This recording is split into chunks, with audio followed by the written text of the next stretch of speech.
Hi, everybody. Today is Friday, November 21st, 2025, and our friend Ambassador Chas Freeman joins us. Welcome back, Ambassador. Thank you. Glad to be with you, Nima. Can't imagine what you want to talk about today. Please subscribe and hit like button, helping us reaching more people. And Ambassador, let's talk. Let's start with Donald Trump's 28-point plan for the war in Ukraine. And w- right after that, the plan was, I don't know who would, we don't know still, we don't know who published the plan, but we have the 28 points. It seems that the Ukrainians were behind this, the publication of the plan. But when it comes to the plan, how did you find it? Do you think that it's going to be a common ground or so some sort of foundation to make a resolution, a settlement in Ukraine? Let me talk about it in some detail, and pardon me if I go on a bit. First of all, the document itself probably was leaked both by Kirill Dmitriev, a friend of Vladimir Putin, who met with Donald Trump's crony, Steve Witkoff, in Miami, and apparently cooked up this document. It's not clear that he had any authority from the Kremlin to actually commit anybody to anything, or even that the Kremlin was actually fully aware of what was in the document. It is a very amateurish effort. It reads more like a press release or a public relations release than a draft treaty. And it is full of contradictions. And it very typically, in the case of, all of the so-called pieces that Mr. Trump has arranged, follow a similar pattern. That is, very vague statements with all the really difficult stuff deferred for later discussion. So you basically have the proclamation of a fictitious peace. This has been the case with India, Pakistan, Thailand, Cambodia, Rwanda, Congo, and so on and so forth. It is very parallel to the Gaza so-called peace plan. Why? Because the people who are part of the plan were not consulted. The Europeans are saying, well, how can you do this behind the back of the Ukrainians and us? But that is exactly how the Palestinians were treated by Mr. Trump and Mr. Witkoff. And I don't recall any European raising objections to that in that context. Second, of course, in this case, since most people regard Ukraine as the victim of Russian aggression, whether the aggression was justified or not is a different question. But Ukrainians have suffered terribly in this war. And yet they are to be disarmed in part, actually not entirely. And that too parallels the Palestine agreement, not agreement because there was no agreement, the Palestine so-called peace plan. There have been accusations that Ukraine is being asked to give up all sorts of things and Russia is not. I don't think that is true.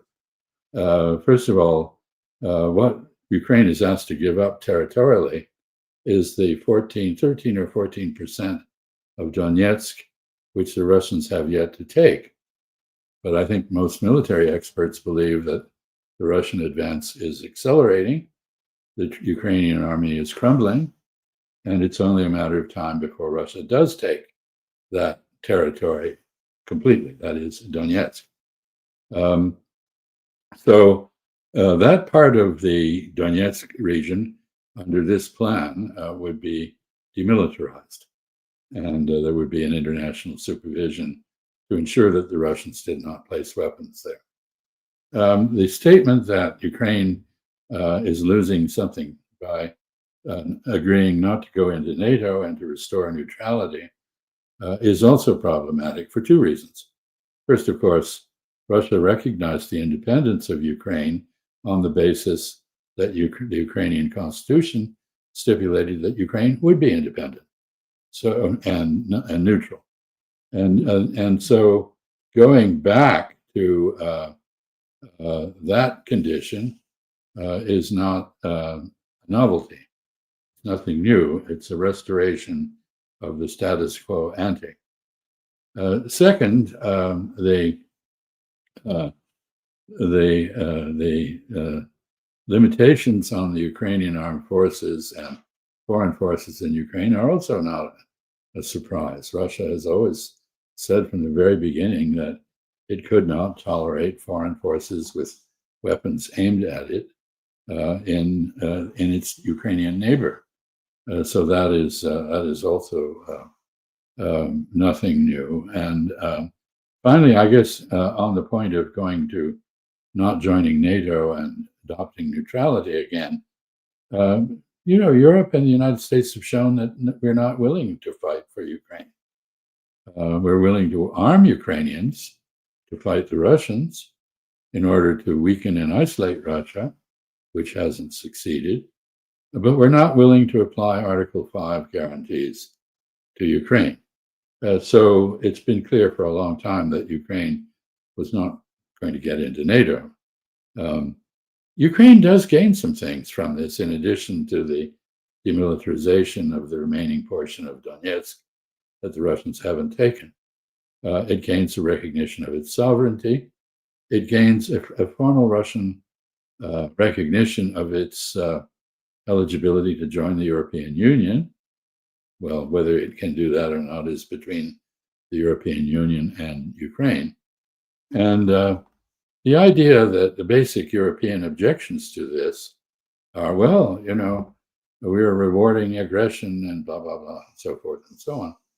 But the fact is that the Europeans have neither the money nor the will to do anything to save Ukraine from the Russian advances that are occurring. They're not going to put their troops in there. Even the British, who proposed some kind of stabilization force, have made it clear they're not going to send troops to Ukraine without U.S. backing, and there will be no U.S. backing for that. That has been clear for quite a while. They don't have the money. There is a proposal by von der Leyen to issue bonds against the Russian assets that they have seized, the gold and dollar reserves that they seized. But they can't agree on that for very good reasons, because if they actually did that, it could well pull down the entire global financial system. If you're a bank, you can't take your customers' money and away from them. You have to respect their ownership. So the Belgians and others have objected to this, and it's going nowhere. And finally, even where the Europeans are, accelerating their rearmament, for example, the Germans increasing defense expenditure, they're doing this through debt issuance. They don't have revenue. They don't have the money. And none of them are willing to raise taxes to pay for things in Ukraine.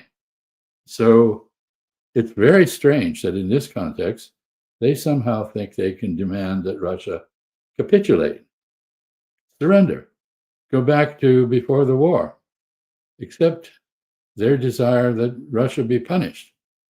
One of the provisions in the draft press release, if you will, I don't think it's a treaty, it is that the criminal liability for human rights violations would be voided. That presumably mostly applies to the Russian accusations against the Russians, although I note that the Ukrainians do not have a good record on human rights either. So having this is, in other words, I'm saying, if you look at the details, there are a lot of problems with this. And particularly, we don't know whether it has any status at all.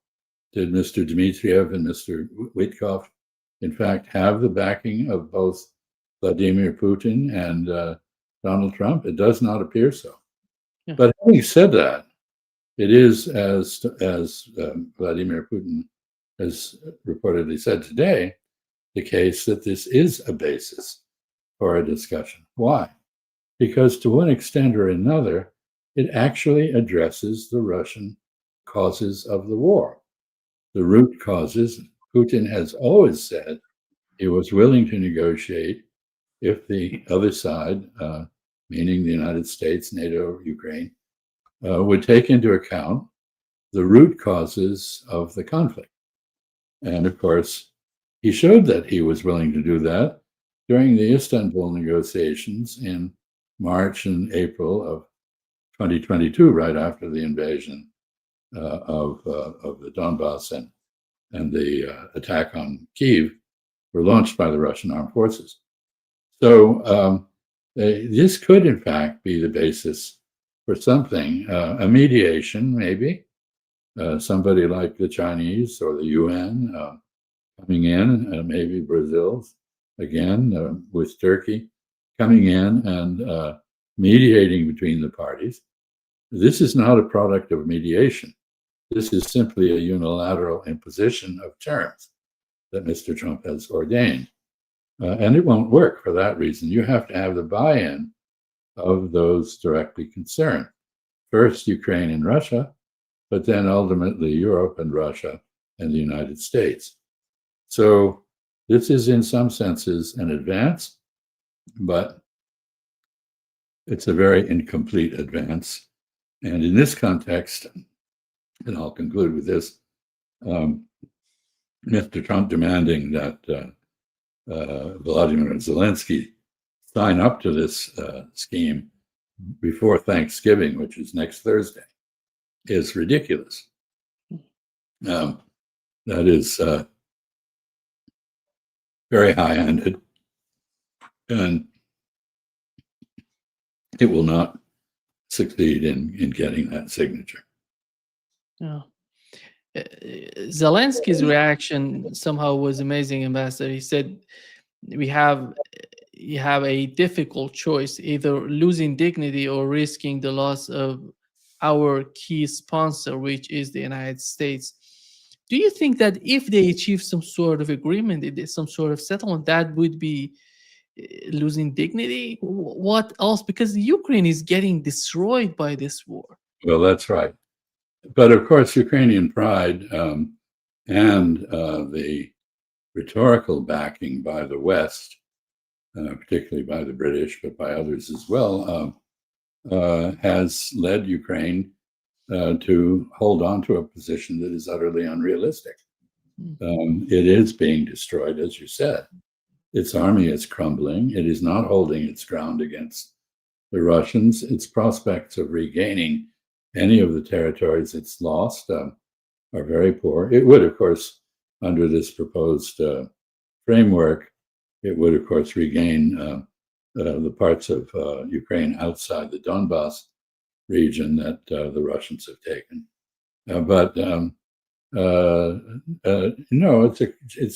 I would say Mr. Zelensky's reaction is understandable. He's been led down the garden path. Ukraine has been taken advantage of. It has been abused. He ran on a platform for peace. He reversed that under Western and ultranationalist pressures. He's been out on a limb, and now the limb is being sawn off the tree, and he's going to fall. And there is an issue here because all this is occurring right in the midst of a corruption crisis, which touches Zelensky personally. The immediate cause is some of his immediate advisors who stole $100 million. They've all fled to Israel, apparently. There's a real question about how long he can remain in power. And in fact, one reason this framework may in fact become the basis for a discussion is that Mr. Zelensky may not be in power much longer. There's a lot of war fatigue. Many people in Ukraine are realistic about prospects, even if Mr. Zelensky, for various reasons, wants to pose as unaccepting of reality. The other part of this, finally, is, of course, that clearly Mr. Zelensky, when the U.S. Secretary of the Army and two generals visited Kyiv a little while ago to brief Zelensky on the proposal, they obviously told him that if he didn't accept it, he would be cut off from American support. What sort of support? Well, Ukraine can't do anything without American intelligence support. And of course, as I said earlier, the United States has handed the bag to Europe. Europe doesn't have the capability to do anything beyond what it is already doing. So Mr. Zelensky does indeed face a hard choice. But the best choice he could make would be to be realistic. Ambassador, when we talk about Zelensky, I think that Zelensky, without the support he's getting from Europeans, it's going to be nobody in the war in Ukraine, because he has no official, his term as the president of Ukraine has ended. And after all, I think the lack of constructive communication between the Trump administration and Europeans is the main issue right here. It doesn't seem that the Trump administration is capable or somehow is able to communicate well with Europeans. Well, I don't think there's any evidence in any context, whether it's Europe or Latin America or Asia or Africa or the Arab world or Middle East or West Asia. I don't think there's any evidence that the administration understands how to do diplomacy or how to consult with allies. To be an ally of the United States under the Trump administration does not give you any benefit at all. You're just as likely to be bludgeoned with tariffs, sanctioned, bullied, called out rhetorically. I mean, look at the relationship with Canada that has developed under President Trump.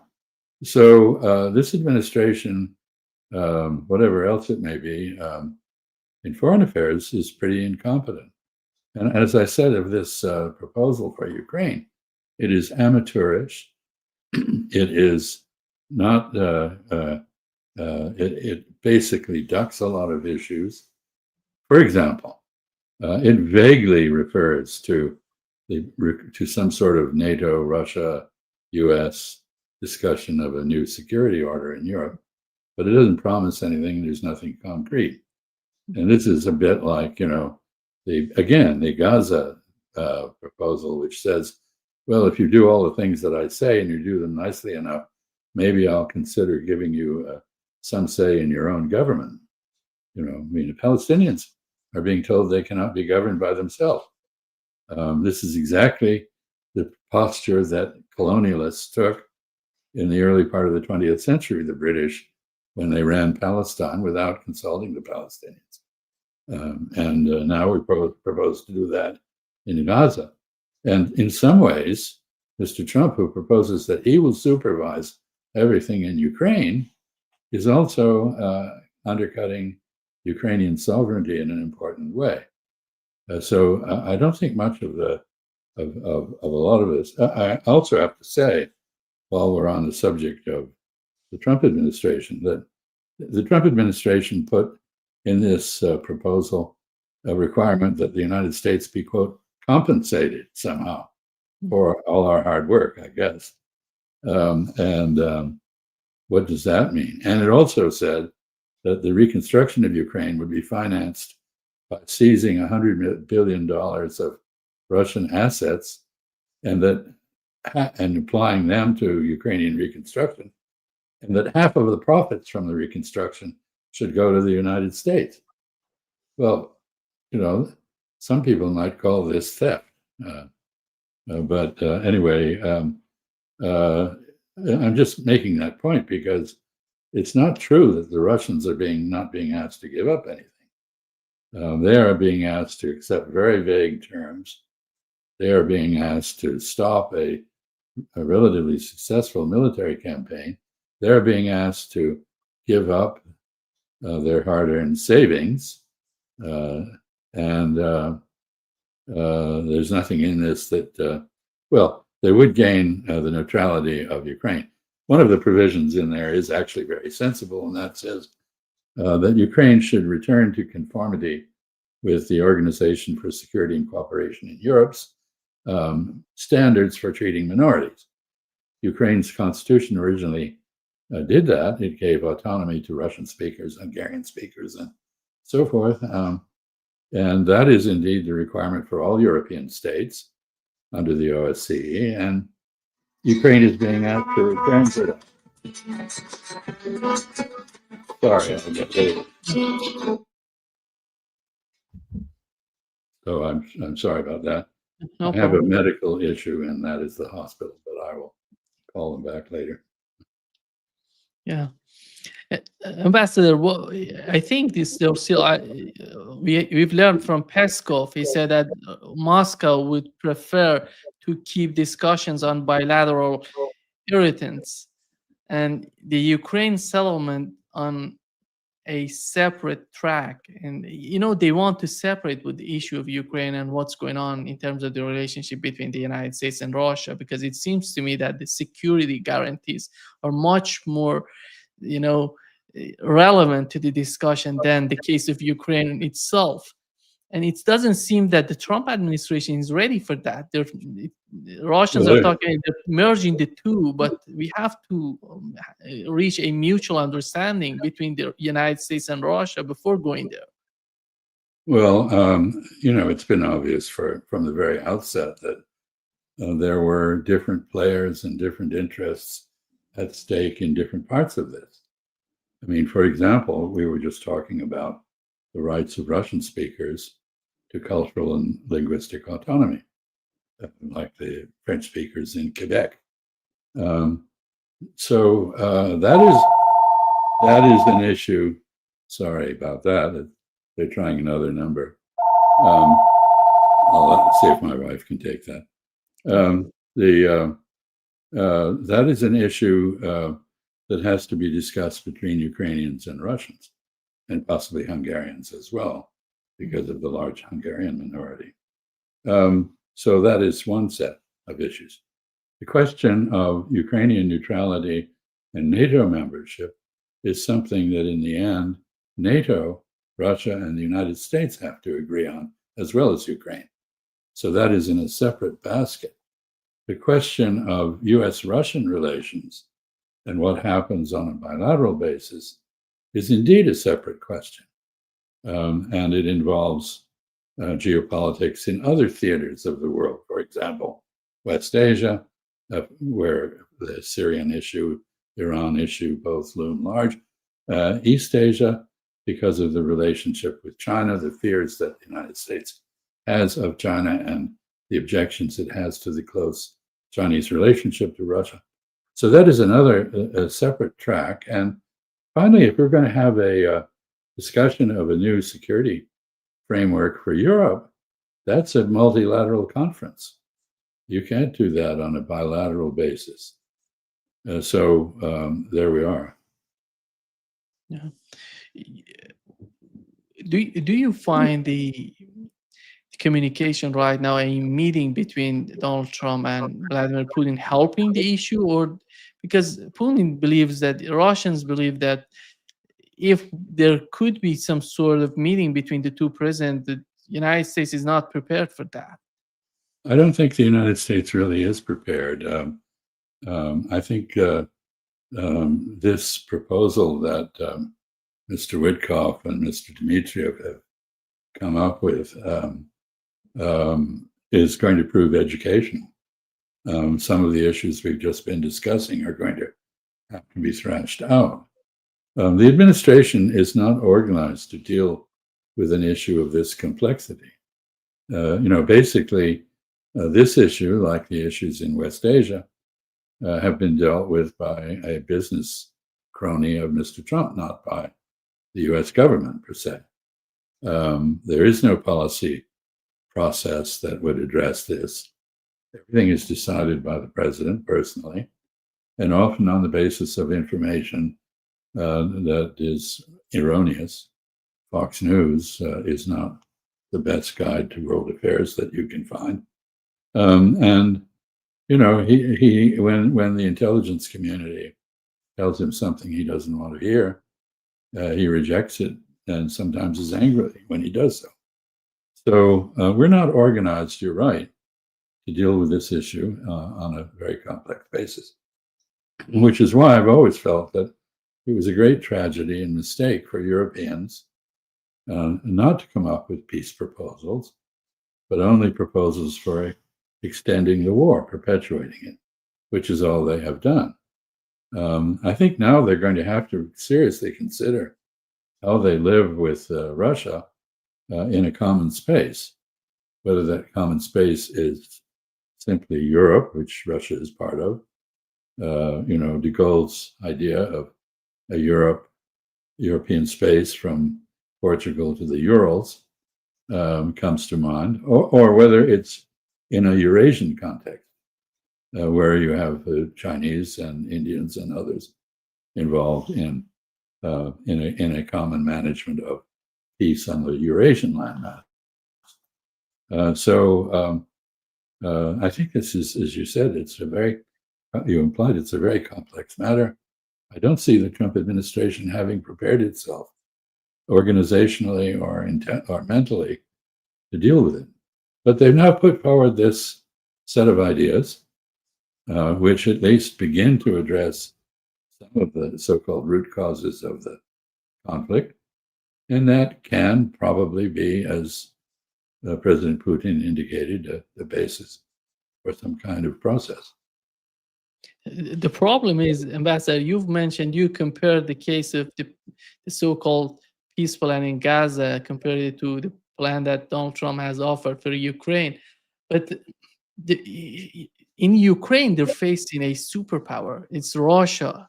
They have to negotiate. They're not going to, the case of Gaza being invited. I would dispute that, because Hamas is confronting the equivalent of a superpower.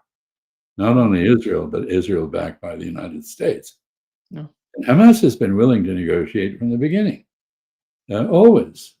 It is the Israelis who have strung out the negotiations, tried to kill the Hamas negotiators, and in fact killed some of the Hamas negotiators rather than seriously engage with them. Why? Because Israel doesn't want a solution. But the difference is the Russians do want a solution. We know very well what they want. They've been very clear about it from the beginning. It is not to control all of Ukraine. It is to remove the threat from Ukraine to Russia and to ensure that Russian speakers in Ukraine are treated decently. So this is a very different situation in that regard. But as far as the Palestinians are concerned, Israel is a far more formidable military force than the Russians are with respect to the Ukrainians. Yeah. Well, my point was that during the peace talks and during that meeting, the summit in Sharm el-Sheikh in Egypt, Hamas was not part of the summit. No, that's exactly right, and that's why I find it so ridiculous that the Europeans say, "Well, you can't come up with a solution that doesn't involve the Ukrainians." Well, they were perfectly happy with a solution in Gaza that didn't involve the Palestinians. This is a classic double standard.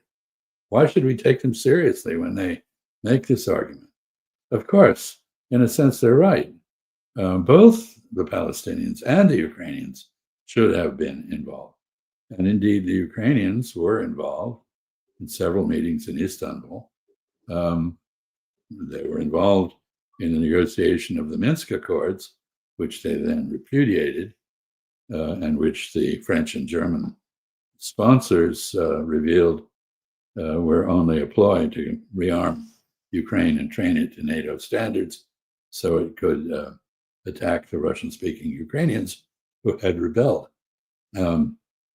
Anyway, obviously, in a more normal context, if you asked professional diplomats to manage this problem rather than people who treat it as a real estate transaction, you would have a very different process or processes.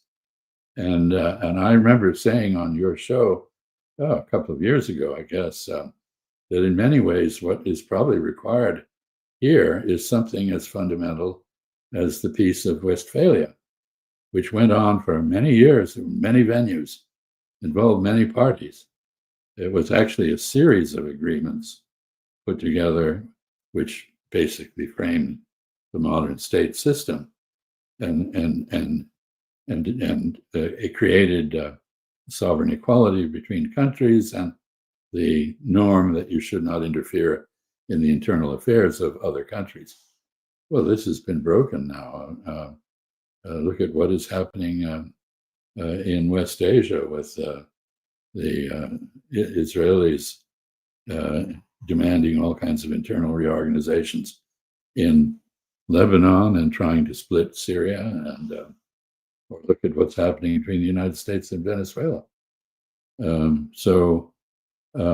think we are in an era in which international law, which once was a fairly persuasive security guarantee, that is, you didn't lightly break international law. It's gone. The UN Charter, the UN Security Council was created in part to make sure there would never be another Holocaust, another genocide in that one in Europe. It just approved genocide, basically, in this disgraceful resolution, from which the Chinese and Russians abstained, because for many reasons, but mostly, I think, because they think it's going to be a disaster for the United States, and they didn't want to get in the way of that happening. Yeah. I'm amazed at because your point is somehow many people were criticizing Russia and China for what they did, but your point is, I think that's the From a whole geopolitical point of view, what do you gain by helping, by getting involved in a process that clearly is not going to work? I mean, this is a reimposition of colonial rule in part of the third world. It is an intervention intended to prevent self-determination in Palestine, not promote it. It is an effort which says that the victims should be disarmed. So basically, what it says, if you use a homely analogy, Israeli, European Jews show up in Palestine and they say, our ancestors used to live here 2,000 years ago, so you guys get out. This is like someone coming to your house and saying, 300 years ago, my ancestor owned this house and you got to get out. And when you say, no, I'm going to defend my right to stay in the house, they say, I have the right of self-defense. You don't. You cannot defend yourself. If you do, you're a terrorist. So I'm going to kill you. And I'm going to take your house. And UN basically just said, this is just fine. So I think this is probably the end of the UN. I mean, I think the UN has lost its moral authority. And, you can say, my heart is with those who say, shouldn't the Chinese and Russians have vetoed this? But my head says they're not stupid. They knew what they were doing. They have reserved their freedom of maneuver. They have withheld their consent. They have not agreed to this framework. They cannot be blamed for it. So people say, well, they can be blamed for not stopping it. But in fact, it's not going to work. So it's going to destroy itself. And it's also going to damage the United States, which has declared both of them to be enemies. So why should they, in the phrase that we use in the Northern Hemisphere, why should they pull American chestnuts out of the fire? I think they knew what they were doing. Yeah. Ambassador, when it comes to Ukraine, we know that the Trump administration is somehow sending the signs to the Zelensky administration that this is the end. This is we cannot go further. But when it comes to Israel, do you think that they're getting there or they're going to go there? No, I think actually that because President Trump's base is fragmenting for many reasons. I think the main reason is that tariffs turn out to produce inflation, which most of us understood, but Mr. Trump did not. So he's had to roll back some tariffs, coffee, for example, of concern to Brazilians. He's had to roll that back because it produced a 30% increase in the price, and people are angry. So that's the main concern. There's a lot of objection also to the police state that the Immigration and Customs Enforcement, ICE, has imposed. People don't like the absence of due process and the seizure of immigrants. They don't like the establishment of de facto concentration camps for immigrants in places like El Salvador, or the, dropping immigrants, deporting them to places they have no connection to, where their chances of survival are very poor. Nobody likes this. They didn't like the government shutdown. A lot of people object to, only I think 15% of Americans support the intervention in Venezuela. There are a lot of unpopular things that Mr. Trump has done or is doing.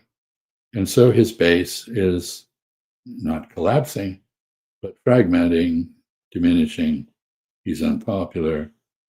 So in this circumstance, he reaches out to his strongest supporters, who are Zionist oligarchs. So he doubles down on the relationship with Israel.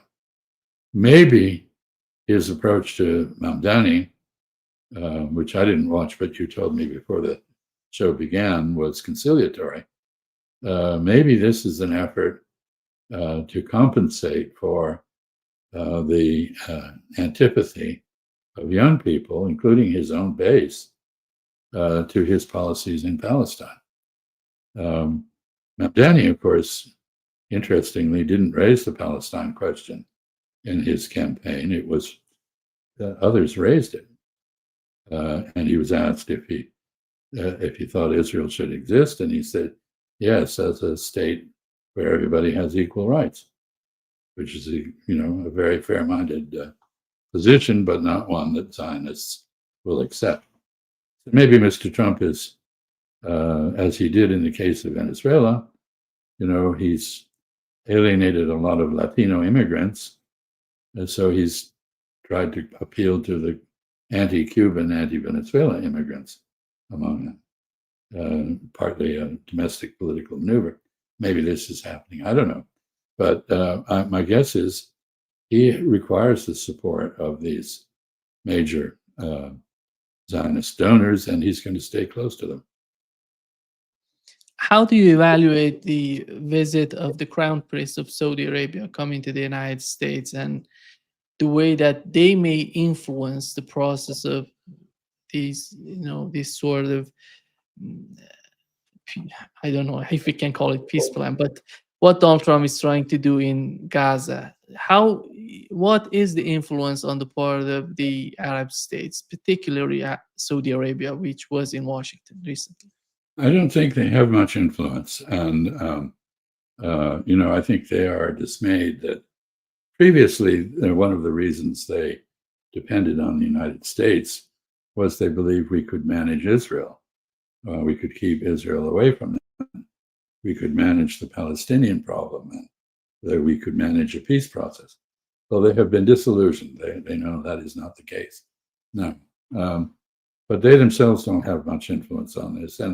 And frankly, their attitudes are ambivalent.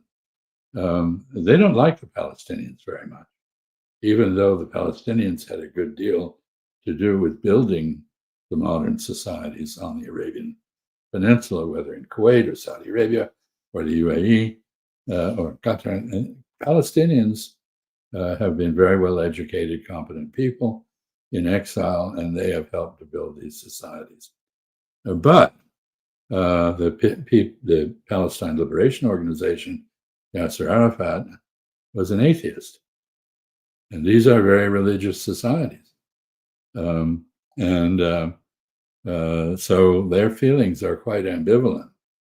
They don't also, I think it's important to note, that they oppose Hamas precisely because Hamas is a democratic movement. The Muslim Brotherhood and Hamas both believe in coming to power through elections, and both believe in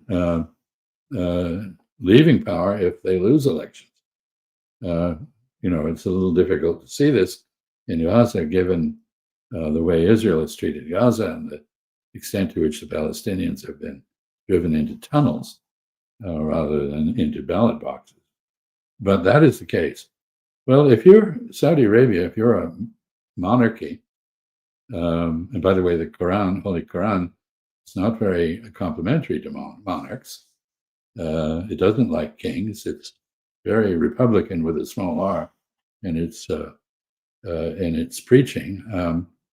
But if you're Saudi Arabia or Egypt, which has a military dictator, when Hamas says, we don't need kings, princes, generals, dictators, thugs to run our societies, we can take power at the ballot box. We don't need these guys. This is very threatening. And this is why you see UAE in particular very, very strongly against Muslim Brotherhood. The only Gulf Arab state that is comfortable with the Muslim Brotherhood is Qatar. And it's one reason that Qatar has a good relationship with Turkey, which also favors the Muslim Brotherhood. Anyway, this is very complicated. And I don't think that I think on the one hand, the average person in Saudi Arabia or Qatar or UAE, average Emirati, very much sympathizes with the suffering of the Palestinians, because they are Arabs, they are being persecuted, they're being killed, they're being tortured. Who wouldn't feel sympathy with them? But that doesn't translate into very much in terms of active political engagement for their self-determination. If Palestine were had self-determination, it would be a democratic state. What do the Gulf monarchies want with that? So I think they have a lot of contradictions in their views. They're somehow afraid of this. They are afraid of the Muslim Brotherhood. I mean, look at what happened after 2011 when the Arab uprisings occurred and the Muslim Brotherhood actually came to power in Egypt. It proved to be very incompetent at governing and didn't last long. But the Gulf Arabs panicked. They started paying the populace a lot of money to stay quiet, which is a common approach in the Gulf. I'm not saying that they don't have the loyalty of their subjects, they do, but I'm just saying that they are not in favor of introducing democracy, and Hamas is. So Hezbollah is a different question entirely. That is a different kind of organization and different religious orientation, not Sunni, and therefore less threatening.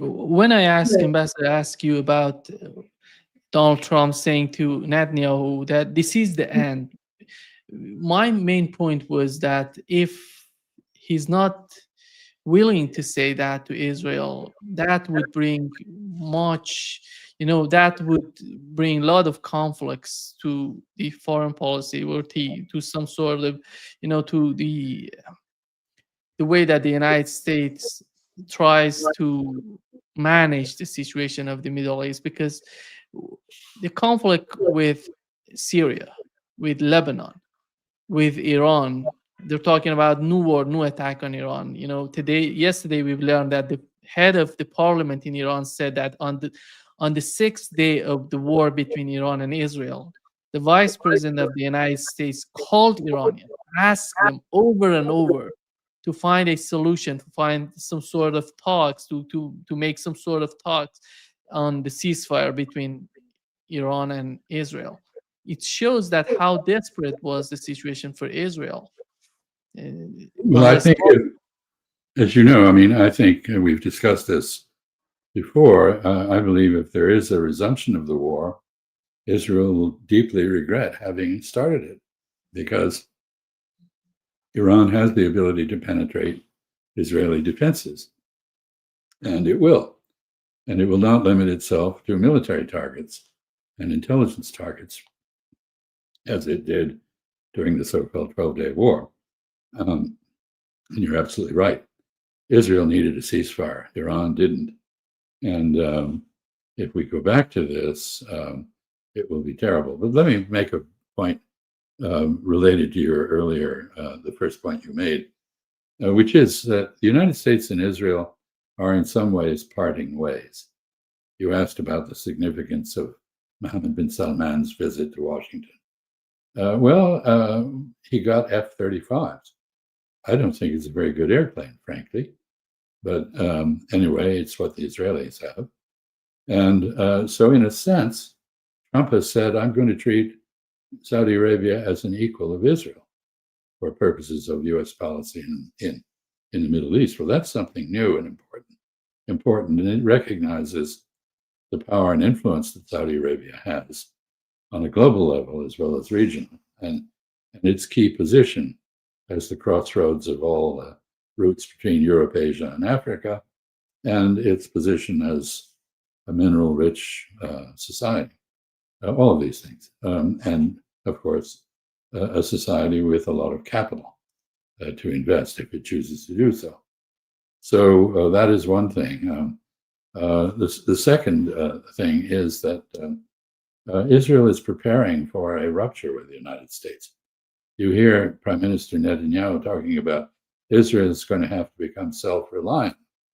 You hear people in the United States, ardent Zionists, like Laura Loomer, not my favorite person, saying that Israel needs to cut off its military dependence on the United States.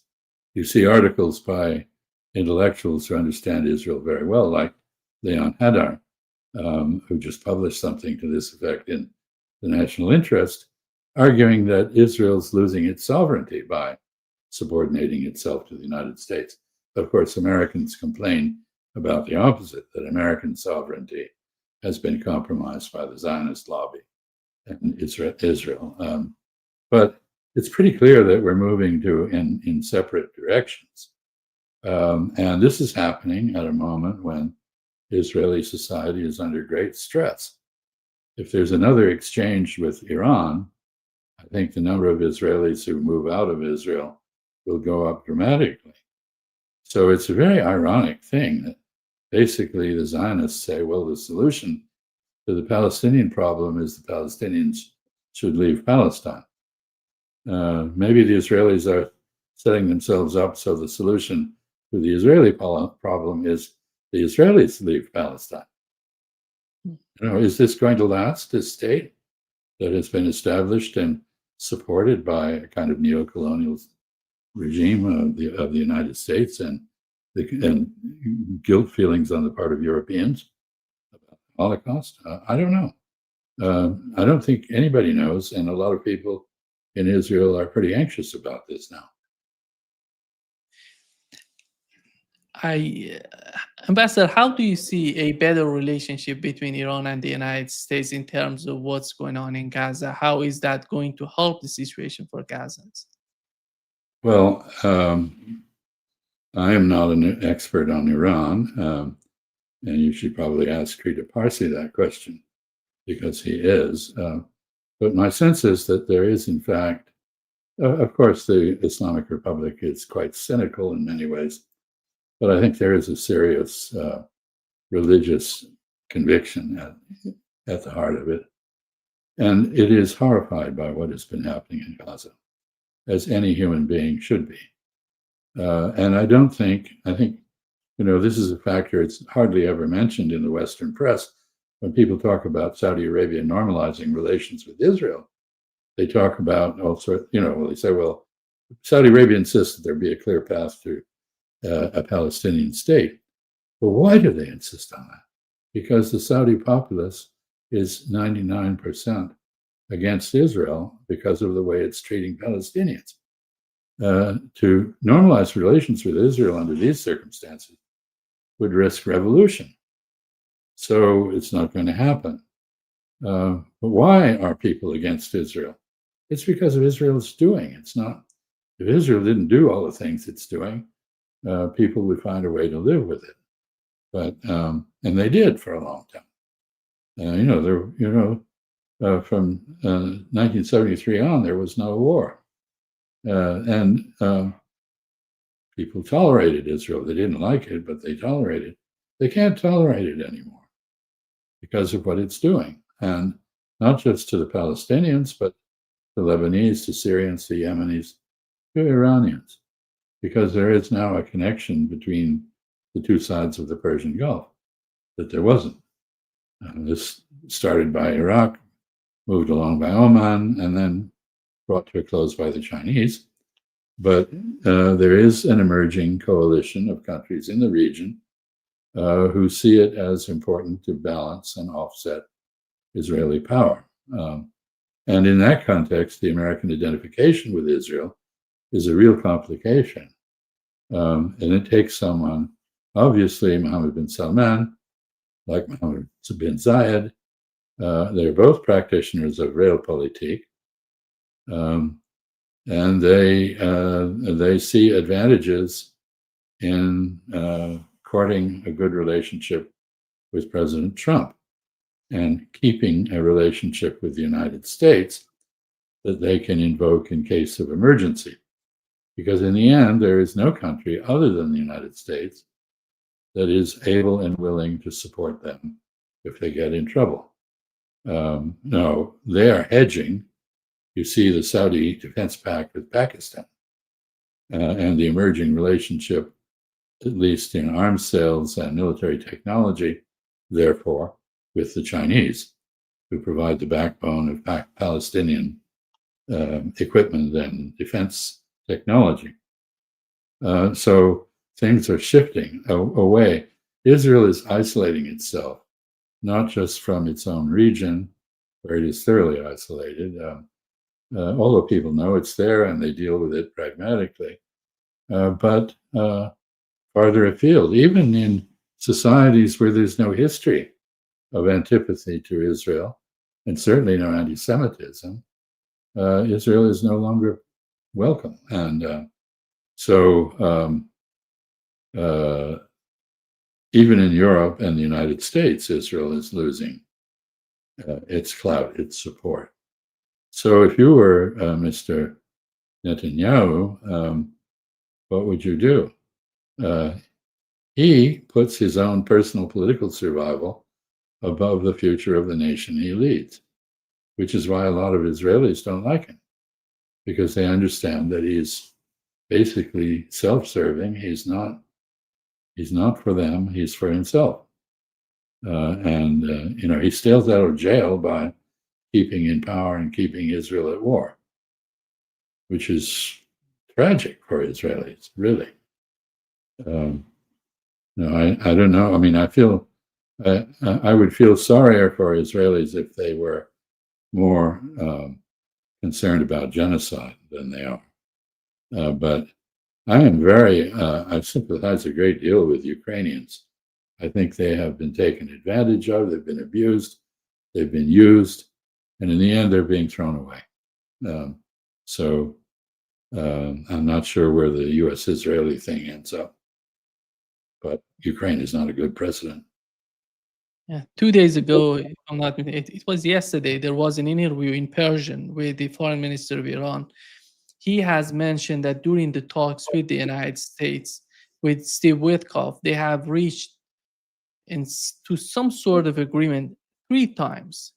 3 times they have reached an agreement, and every time Witkoff went back to Washington and he changed his mind and everything was... Yeah, exactly. No, this was a common pattern, and it's been a problem in every enterprise that Mr. Witkoff has undertaken diplomatically, because when he got home, the Zionist lobby basically would rewrite what he had agreed to, and we saw this, for example, with the so-called peace plan for Gaza that Trump tried to get in through the UN to approve.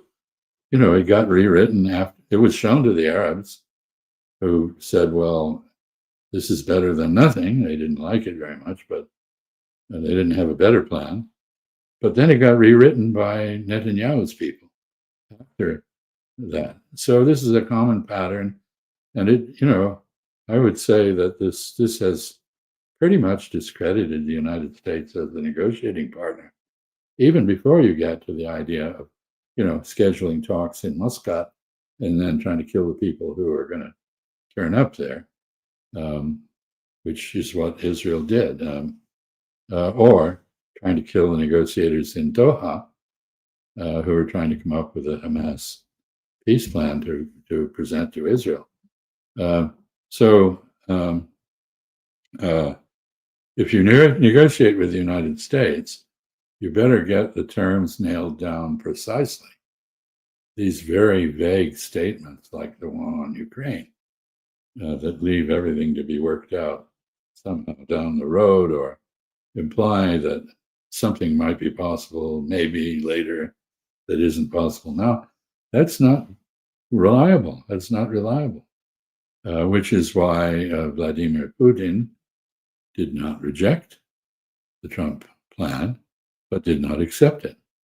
He said it could be the basis of negotiations. Why? Because it does include an effort to address most of the root causes, in Mr. Putin's parlance, of the conflict. Yeah. Here is what the foreign minister of Iran, ambassador, said to The Economist. He had an interview. He was mentioning the case of the war between Iran and Israel, as well as the negotiations with the United States. We are in favor of a deal, but a fair and balanced deal. The problem is when Americans, the current administration, talk about a deal, in fact, they want to dictate what they want. And this is what we experienced. As recently as 2 months ago in New York. We are ready for negotiation, but not for dictation. We are ready to go for a deal, but for a fair and balanced deal, not a one-sided deal. How prepared are you if there were a follow-on Israeli attack on Iran? We are even more prepared than the previous war. Can you elaborate? In what way are you prepared? Our missiles are, in a better position, quantity-wise and quality-wise. We have learned many lessons during the 12-day war. We have learned, we understood our weak points and our points of strength, and Israelis' weak points. We have worked on all of them, and we are fully prepared, even better than the previous time. It doesn't mean that we want war. As the best way to prevent a war is to be prepared for that. Russians helped us a lot during 12 days of war. And after that, we have been engaged in more cooperation than before. And this is why I'm telling you that we are even more prepared than previous war. Yeah, I think nothing he said is surprising. And it's not unfair to say that you can see this in the case of Ukraine, that the American approach at the moment is to dictate terms, not to negotiate them, not to mediate, but to impose terms. And I'm not surprised that he said Iran is better prepared for war than it was when in June. That is not a surprise at all. Yeah. Thank you so much, Ambassador, for being with us today. It was a great pleasure to talk to you today. Well, keep up the good work, Nima. Thank you.